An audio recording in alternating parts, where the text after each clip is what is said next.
This video will give you some helpful advice on how best to look after your voice.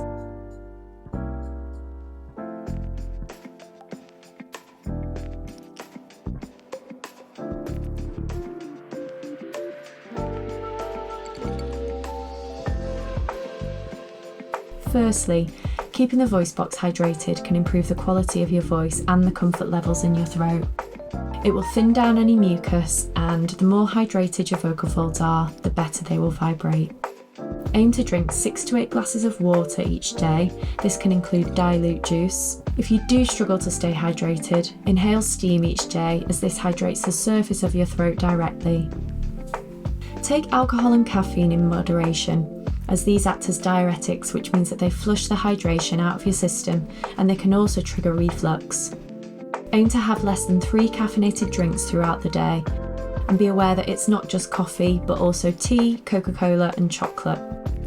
If you do drink alcohol regularly, aim to incorporate alcohol-free days into your week, and cut down on the number of alcoholic drinks you take at any one time, perhaps alternating with a glass of water. Be mindful of how you project your voice, and try to limit the amount of shouting or speaking over background noise you do. If you do need to do this for work, for example, if you're a teacher or a singer, consider getting a voice amplifier, as this will reduce the need to shout. You should also avoid whispering, as this places additional strain on the voice box. If your voice does feel tired or it's sounding hoarse, try to rest it and keep any phone calls or video calls to a minimum at this time. You may clear your throat a great deal, mainly as a habit, but this causes irritation in the voice box, and it can actually prolong voice problems. It acts as a cycle, and the more you clear, the more you need to clear. Try to do it as little as possible. Instead, sip a drink of water or suck a boiled sweet. You can also try to use a dry swallow or some gentle nasal breathing. Consider asking a friend or family member to let you know when you do clear your throat, as you might do it without realising.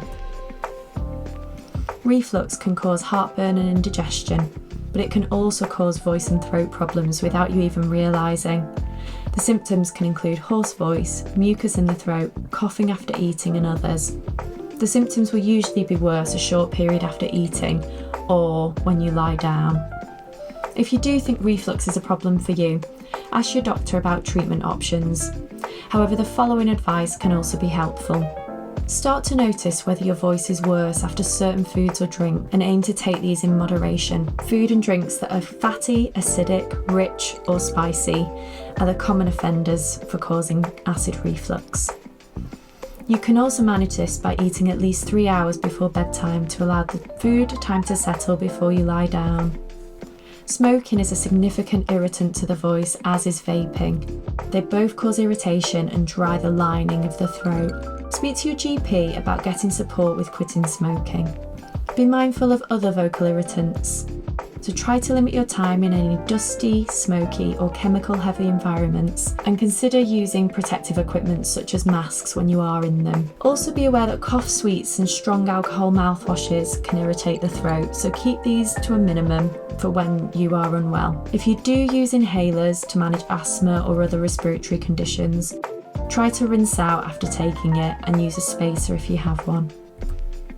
Become aware of your posture. Having tension in your neck and shoulders can affect the voice. Ensure your shoulders are relaxed and your head is stacked on top of the spine, and try to avoid your head slipping into the forward head posture, which we naturally adopt when we're working on a computer or a laptop.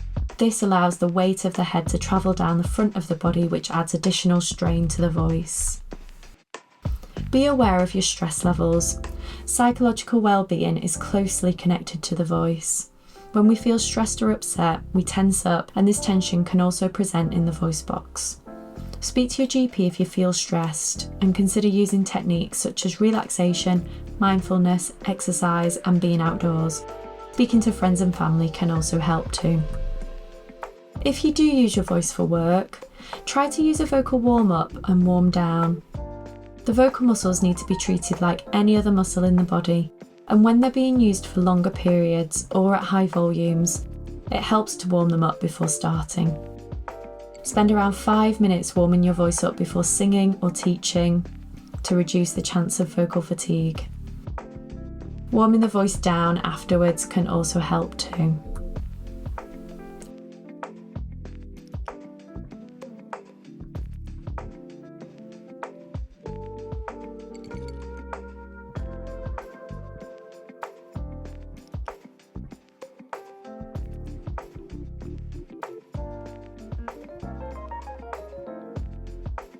If you have any further questions or worries about your voice, you can speak to your GP or your treating ENT clinician.